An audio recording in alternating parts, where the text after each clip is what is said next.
大家好，我是韩国队足球员朱世浩。恭喜 Nexi 进入中国，加油！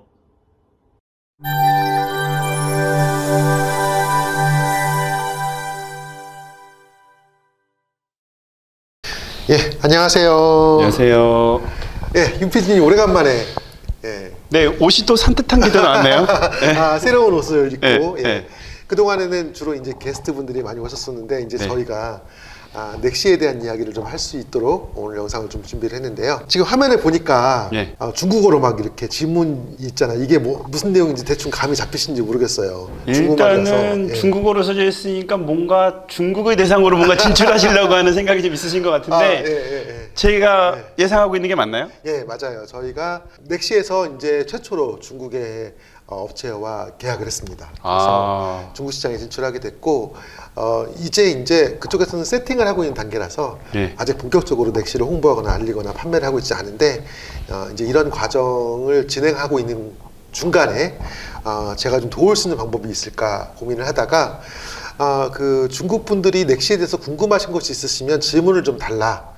그러면 답변을 하는 영상을 만들겠다라고 했거든요. 네네. 그래서 질문지를 받았는데 질문이 아주 심오해요. 12개의 질문이 왔는데 네. 최대한 열심히 좀 답변을 해보려고 저도 굉장히 이건 또 네. 신선한 내용이긴 해요. 그래요. 이 질문 왜냐면 자체가. 일단 보통 세계적인 브랜드라고 하면 네. 뭐 독일 쪽도 있고 일본 쪽도 있고 중국 쪽도 있는데 네. 또 세계적인 브랜드라고 하고 또 많은 그 탁구인이 포진되어 있는 중국이라고 하는 곳에서 예. 탁구인 분이 또 우리나라 제품인 이 넥시라는 브랜드에 대해서 어떤 질문을 할지 저도 좀 궁금하긴 하네요. 예, 네. 그래서 질문지를 이제 중국어로 받았는데 지금 한국말로 번역을 해봤거든요. 네. 오늘은 중국 사람들을 대표해서 네. 대신해서 네. 질문을 읽어주시면 제가 한번 답변을 해보도록 하겠습니다. 그럼 제가 지금 저 하나하나씩 지금 질문에 대한 그렇죠. 걸 제가 한번 읽어보도록 하겠습니다. 예. 그럼 먼저 첫 번째. 예. 넥시라는 브랜드는 어떻게 탄생하게 되었고 예. 이 브랜드를 만들게 된 계기나 이유는 무엇인가요? 예. 저는 여러 브랜드를 사실 가지고 있잖아요. 네. 그러니까 독일의 티바, 스웨덴의 스티가, 중국의 DHS, 또 리닝, 그리고 최근엔 또 WPC도 제가 만나서 같이 일을 하고 있는데 이런 여러 브랜드들을 운영을 하는 입장에서 그 브랜드들이 가지고 있는 것이 있지만 한국 시장이 원하는데 가지고 있지 않은 것도 있어요. 그렇죠. 넥시를 처음 출발할 때는 2007년도의 얘기인데요. 2006년도에 이제 탁구 사업을 시작을 하고 최초에는 이제 스티가 일부 제품과 독일의 티바 제품을 위주로 시작을 했어요. 그러다가 티바와 계약하게 되면서 티바 위주로 비즈니스를 하게 됐는데 그 당시에 제일 아쉬웠던 거는 이제 티바에서 한국 시장에서 가장 많이 판매가 되던 히노키 카본 라켓이 없었어요. 예, 그래서 히노키 카본 라켓을 만들어줄 수 있느냐라고 요청을 했는데 그 당시에 티바가 좋은 양질의 히노키 라켓이 없기 때문에 그래서 제가 고민을 하다가 직접 생산해야 되겠다. 그러면서 이제 티바에다가 장문의 편지를 보냈어요. 내가 이러이러한 이유 때문에 내 브랜드를 하고 싶다라고 해서 그 티바의 롤랜드 사장님이 허락을 해주시고 그렇게 시작을 했죠. 그러니까 이게 어떻게 보면은 넥시가 다른 브랜드와 다른 독특한 포지셔닝을 갖게 된 이유 중에 하나예요. 그러니까 제가 이전시를 하고 있는 스티가라든지 티바라든지 이런 회사에서 만들지 않는 제품을 만들고 싶은 거죠.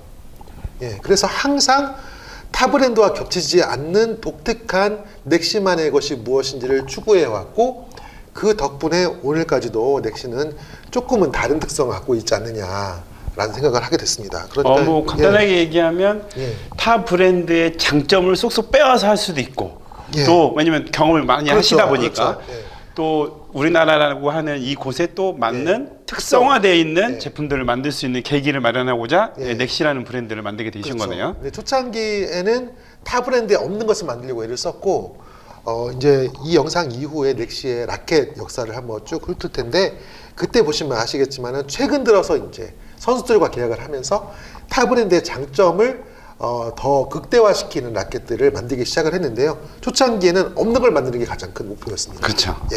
두 번째 질문 한번 가볼까요? 그럼 두 번째는 현재 브랜드가 직면한 가장 큰 어려움은 무엇이며 어떻게 극복했나요? 최근에 가장 어려웠던 점은 코로나 때문에 코로나 때문에 모든 업체들이 다 어려웠잖아요. 생산량도 문제가 됐고 가격도 올라가고 그리고 제일 중요한 것은 이제 의사소통이 어려우니까 해외를 방문하지 못하니까. 그렇죠. 넥시의 경우는 조금 다행스러웠던 게 파트너들이 다 오래됐어요.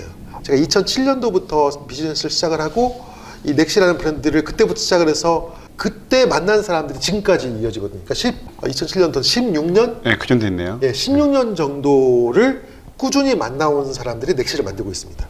그러다 보니까 이 어려움의 극복의 가장 큰 방법은 오랫동안 쌓아온 우정과 서로에 대한 이해로 인해서 비록 거리상으로 멀고 또 그 공장에 가지 못하지만은 제가 요구하는 내용들을 잘 이해하고 만들 수가 있었어요. 이게 이제 첫 번째 이야기로 들을 수 있을 것 같고요. 특히 탁구 비즈니스는 친구가 많이 필요하다. 친구가 많이 필요하다고 항상 생각을 하고 생산에서도 그렇고 판매에서도 그렇고 홍보에서도 마찬가지고요. 윤PD님도 제 친구가 되셔서 그렇죠. 네. 우리 서로 네. 잘 몰랐지만 네, 시간이 그쵸. 지나면서 누구를 만나든 시간이 지나면서 친구가 되어가는 과정 그리고 그렇게 쌓아온 신뢰가 지금의 넥시를 이루는 데 굉장히 중요한 역할을 했다고 생각을 하고요. 두 번째는 이제 항상 이 마이너한 브랜드들은 자금력이 부족하거든요. 그렇죠. 생산을 하려면 대량으로 생산을 해서 대량으로 판매를 할 수 있으면 그러면 단가가 낮아지잖아요. 그렇죠. 모든 게 다 그렇죠. 그렇죠. 그런데 이제 소량으로 만들고 소량으로 생산을 해서 소량으로 판매를 하려면 단가도 높아지고 항상 경쟁력이 없어요. 그 문제가 항상 문제가 되는데 제 경우에는 시즌별 그 생산을 안 해요. 이 시즌별 생산이 저는 이 탁구계의 가장 큰 문제라고 생각을 하는데 해마다 전시회가 있으니까 그 전시회 시점에 맞춰서 라켓, 러버 또는 뭐 가방, 옷을 한꺼번에 쫙 만든단 말이죠. 예. 그러면 그때에는 공장들이 다 바쁘기 때문에 생산을 잘 안 해줘요, 넥시는. 그럴 수 있겠네요. 예, 그리고 한꺼번에 생산하면 무슨 일이 일어나냐면 1년마다 새로운 라켓을 만들어야 돼요. 근데 넥시는 라켓을 보통 2년, 3년 걸려서 만드는데, 그러니까 최초의 아이디어로부터 나중에 대량 생산까지 오래 걸린단 말이에요. 그런데 도저히 1년의 기간으로 회전을 못 시켜요. 그러니까 저는 완성도 있게 만들어질 때에 무작위적으로 시기에 상관없이 제품을 발표하는 거예요. 신발이든 뭐 옷이든 모든 것이. 그래서 넥시는 시즌 개념이 없고 그러다 보니까 저희가 책자가 없습니다. 해마다 이런 제품 나옵니다라고 책자를 만들 수 있잖아요. 그렇죠. 근데 넥시는 부정기적으로 나오기 때문에 책자가 없어요. 대신에 제품 하나에 대해서 1년 단위로 생각하고 연구하는 게 아니라 보통 2년, 3년 단위로 연구를 많이 해요. 신발도 최초의 디자인을 한 다음부터 만들어보고 샘플 만들어보고 5, 6개월 신어보고 이거 계산하고 또 5, 6개월 있다 또 계산하고 이런 식으로 해서 막 2년, 3년씩 라켓이건 신발이건 가방이건 장기간에 걸쳐서 고민을 하기 때문에 제품의 완성도가 조금 더 있고 그것이 또 넥시의 경쟁력이 되고 있다 이렇게 말씀드릴 수 있습니다. 그러고 보니까 제가 지금 입고 있는 이 티셔츠 쪽 빼고는 다른 제품은 좀 더 장기적으로 나오는 것 같은 느낌이 드네요. 셔츠도 조금 부정기적으로 나와요. 저희는 갑자기 여름에 신제품 나오거나 가을에 겨울에 막 나와요. 그랬던 경우가 되게 많은 것 같아요. 그러니까 이제 제 경우에는 완성도가 있는 어떤 만족스러운 때에 아무 때나 출시하는 거죠. 굳이 시즌 개념 갖지 않고. 다음 질문 갈까요? 네, 3번 세 번째 질문인데요. 중국 시장의 넥시의 가장 큰 경쟁력을 무엇이라고 생각하십니까? 넥시의 가장 큰 경쟁력은 중국 시장뿐만 아니고 전 세계 시장에서 마찬가지일 텐데 넥시와 유사한 브랜드가 없다. 이것이 첫 번째로 제일 중요하다고 생각을 합니다. 중국 분들이 생각의 호흡이 긴 민족이라고 생각을 해요. 그러니까 이 수호지나 삼국지 보면 책이 굉장히 길잖아요. 네네네. 저는 그걸 읽는 걸 포기한 사람인데. 네네네. 그런데 이제 중국 분들은 그런 굉장히 긴 장편의 소설을 읽고 그리고 이제 바둑이라든지 이런 걸 좋아하시잖아요. 네네네. 그래서 바둑을 좋아한다는 거는 몇 수 앞을 내다보고 지난 그 대국을 다 기억하고 이런 데이터가 필요하기 때문에 이런 생각을 좋아하시는 분들이다. 또 특히 중국에서 탁구를 좋아하는 게 탁구가 생각을 많이 하는 스포츠잖아요. 그렇죠. 제대로 알면은 진짜 머리를 많이 써야 되죠. 깊이 생각을 해야 돼요. 그런데 중국에서 탁구가 인기 있는 것은 생각을 하는 걸 좋아하는 민족이기 때문에 그렇다 생각을 하거든요. 그래서 그런데 이제 넥시의 경우는 모든 제품에 대해서 히스토리가 굉장히 많아요. 라켓 하나에 대해서도 이 라켓이 왜 이렇게 만들어졌고 왜 이런 디자인을 했고 이름은 뭐고 이거를 제가 막 워드로 막 20장씩 쓰잖아요. 네네네. 그러니까 그렇게 생각할 수 있는 그리고 설명할 수 있는 브랜드라는 점이 넥시에게는 매력이 있지 않을까. 그 중국 분들에게 넥시가 매력이 있는 이유가 아닐까. 그래서 저는 진짜 어떤 제품이든지 이 제품을 왜 이렇게 만들었습니까? 이름은 왜 이렇게 붙였습니까? 디자인이 왜 이렇게 했습니까? 라고 질문을 하시면 정말 장시간에 걸쳐 설명할 수 있죠. 제가 깊이 생각했기 때문에. 질문하지 마세요. 오랫동안 말씀을 들어야 되기 때문에. 저는 얘기가 길어질 수밖에 없어요. 정말 많이 고민하고 하나하나. 그런데 이제 그런 생각의 깊이가 넥시를 중국 사람들에게 매력 있게 만드는 요소가 아닐까 생각합니다. 예. 심오한 뜻이 있으셨네요. 예. 자, 그럼 네 번째 질문 한번 해볼까요? 예. 중국 선수 한 명을 브랜드 대변인으로 뽑으라고 한다면 한 명밖에 없을 것 같은데 누구의 이미지와 기질이 넥시의 브랜드 스타일과 가장 잘 어울린다고 생각하시나요? 그러니까 이게 간단하게 요약하면 그 많은 선수들 중에 딱 한 명을 지금 스폰서 선수로 지금 계약을 하신다고 한다면 누구를 하고 싶냐고 하는 그런 의견인 것 같은데. 그렇죠. 네. 제 개인적으로는 중국 선수 중에서 제가 가장 역대 탁구를 다 봤을 때 가장 좋아하는 선수 또 가장 제가 지향했던 플레이 스타일은 이제 왕리친 선수였어요. 그냥 왕리친은 그냥 탁구 선수 그냥 뭐라고 얘기할 수 있는 이름이 아니라 그냥 왕이라는 이름 자체가 그냥 왕이죠. 왕리친 선수는 너무 멋있고 넥시가 추구하는 것과도 되게 잘 어울린다고 생각을 하는데 넥시가 추구하는 중요한 가치 중에 하나가 한방 탁구거든요. 한 방을 딱 때렸을 때 상대방이 못 막아야 된다. 그런데 연결 위주의 플레이도 물론 훌륭하지만 왕리친 선수는 정말 동작 하나하나가 굉장히 정교하면서도 힘이 막 응축돼 있잖아요. 그러니까 자기의 신체적인 조건이 좋아서 강한 공을 친다는 느낌보다는 너무 교과서적이면서 힘을 효율적으로 활용한다는 느낌을 주는, 만약에 정말 계약을 할 수 있다 그러면 DHS에서 왕리친 선수를 빼오고 싶은데 DHS에서 허락을 안 해주겠죠? 왕리친 선수는 제가 알기로는 왕리친 선수가 세계 랭킹에 진입해서 세계 랭킹 6년간 동안 세계 랭킹 1위를 단 3개월인가 6개월을 빼고 계속 세계 랭킹 1위였어요. 그 중에 이제 3개월은 이제 독일의 티모볼 선수, 그 다음에 이제 대표님도 워낙 또 저희하고 방송을 같이 했던 삼손호프 선수, 이 두 선수가 한 3개월 정도씩만 나눠가지고요. 나머지 기간은 다 왕리친 선수가 세계 랭킹 1위였어요. 그래요. 아쉬운 점은 왕리친 선수의 경기 영상이 유튜브에 많이 없어요. 그 당시에는 이제 그런 것들이 이제 많이 활성화가 안 됐으니까. 그래요. 그 선수의 경기 영상을 좀 많이 좀 이렇게 찾아가지고 중국 방송 같은 데서 있으면은 유튜브에 좀 많이 올려주면 굉장히 좋겠는데, 정말 저는 왕리친 선수 스타일이 좋고, 또 이 제품 개발하면서도 머릿속에 그려지는 이미지는 왕리친 선수의 그 포핸드 드라이브, 백핸드 드라이브 많이 생각나고 그렇습니다.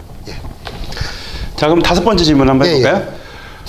중국 시장은 거대하지만 경쟁은 치열하다. 그렇죠. 많은 브랜드가 스스로 알거나 무대에서 내려오기도 했다. 스스로를 잃거나, 그러니까 스스로를 잃거나 망했거나. 넥시는 한국에서 아주 잘 발전했다. 낯선 시장에서 다시 고군분투하는 것은 새로운 시작하는 것 같다. 정신은 어떻게 조절하는가? 내용이 좀 이상하긴 하네요. 뭐 이게 중국어로 얘기한 거라서 제가 지금 번역을 하다 보니까. 그러니까 쉽게 얘기하면 어떤 시장은 크기는 하지만 이제 경쟁도 치열하다. 그렇죠. 그러면 어떻게 시작을 할 거냐? 이런 식의 질문이신 것 같은데. 중국 시장이 어떻게 보면 전 세계 모든 브랜드들이 다 치열하게 경쟁을 하는데, 되게 희한한 면이 하나 있어요. 중국 시장에서 이 빠르게 사라지는 브랜드들도 많아요. 반면에 또 이제 이런 것도 있어요.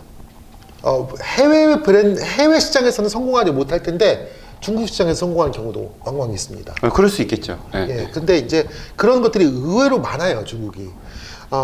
제가 볼 때 중국 시장에서의 경쟁이 치열하다, 이것은 그 중국 시장의 특성을 잘 이해하지 못하면 흐름을 타기 굉장히 어렵다. 가장 제가 중국 시장과 한국 시장의 차이로 느끼는 건 이런 거예요. 한국 시장에서는 가치가 예를 들면 80% 이상의 가치를 갖지 않으면 아예 판매가 안 돼요. 그러니까 브랜드 인지도가 높아야 된다는 말씀이신 거예요? 여러 가지 면에서. 그러니까 가격, 가성비도 그렇고 성능도 그렇고, 그리고 뭐 여러 가치 면에서 가치 자체가 80% 미만의 것은 아예 판매가 안 돼요. 그런데 중국 시장은 가격이 낮으면 가치가 80% 이하라도 잘 팔려요. 조금 완성도가 떨어져도. 그러니까 예를 들면 이런 거죠. 한국은 규제가 높아가지고요. 전기 자전거 업체가 거의 없어요, 한국은. 왜냐면은 이 전기 자전거라는 것이 모터나 배터리가 위험하거든요. 그런데 규제를 너무 심하게 하니까 아예 그런 것들이 성장을 못하고 고사돼 버렸어요. 근데 중국은 다양한 업체들이 뭐 실험하면서 문제도 있고 뭐 폭발도 하고 하겠지만 다양한 업체들이 막 달라붙어서 경쟁을 해가지고 그 우여곡절 끝에 좋은 업체들이 튀어나오거든요. 근데 이거는 완벽하게 좋지 않아도 그것을 구매해주는 시장이 있기 때문이 아닌가. 그러니까 디자인이나 퀄리티가 아주 좋지 않아도 어떤 뭐 독특하다든지 아니면 가격이 싸다든지 뭐 이러면은 시장에 진입할 수가 있어요. 근데 한국은 진입이 안 돼요. 그러다 보니까 굉장히 눈만 높아지고 현실적으로 도전을 잘 못하는 거예요. 그러니까 한국이 브랜드가 굉장히 어려운 나라입니다. 왜냐면은 기성의 브랜드들이 갖고 있는 요만큼의 높이까지 도달해야만 출발할 수 있어요. 여기 중간에서 출발이 안 돼요. 중국은 내가 여기까지 못 올라가도 현재 2단계에서 조금 싸게 해가지고 진입을 해서 천천히 쌓아 올라갈 수가 있습니다. 그러니까 제가 해야 될 일 중에 하나는 중국 시장의 특성을 고려를 해서 너무 하이 퀄리티 또는 뭐 높은 가격, 뭐 높은 부가가치, 그러니까 높은 가치 이런 것만 생각해가지고 중국 시장과 유리되어 있는, 예, 그리고 너무 한국적인 이런 것만 고집하면 그러면 중국 시장에서 성장하기 어렵죠. 그래서 중국 시장이 원하는 것이 무엇인지, 그리고 그분들의 가치가 어디에 있는지, 판단이 어디에 있는지를 생각을 하고 그에 맞춤한 넥시 제품들이 계속해서 더 나와야 된다. 그러니까 이제 대부분의 브랜드 그 오너들은 자기가 만든 거를 팔아달라고 요청을 해요. 그리고 그쪽에서 시장에서 이런 걸 만들어주세요라고 하면 그것은 당신들이 알아서 해. 나는 이것만 갖고 있어라고 하거든요. 왜냐면 그 시장이 요구하는 걸 정확히 이해하기도 어렵고 그걸 바로 만들어서 반영해서 만들기도 어려운 거예요. 근데 저는 그렇게 생각하지 않아요. 저는 중국 시장 요구사항을 항상 경청해야 되고 그분들이 원하는 것을 제품화하기 위해서 저도 또 노력을 해서 중국 시장에 계속해서 대응해야 된다. 이런 부분 때문에 앞으로도 같이 일하게 된 파트너와 지속적으로 얘기를 하고요. 지금 이제 현재 넥시에 에티카라는 러버가 있지 않습니까? 네네. 향후에는 중국 시장에서 원하는 러버를 만들기로 협력하기로 지금 이제 결정을 하고 또 논의 중에 있습니다. 그러니까 이런 지속적인 노력을 통해서 중국 시장이 원하는 제품을 만드는 것으로 이 어려움을, 이 경쟁을 이겨내겠다. 이렇게 정리할 수 있겠습니다. 그러면 간단하게 제가 들었을 때는 예. 대표님이 개발한다고 하기는 보다 예. 소통을 기반으로 해서 중국에 그렇죠. 맞는 예. 소통이 기반이 되고 그리고 중국 파트너와 또는 중국 시장에서의 피드백을 계속해서 경청해서 제품 반영해야 된다. 이렇게 생각하는 거죠. 네. 예, 예.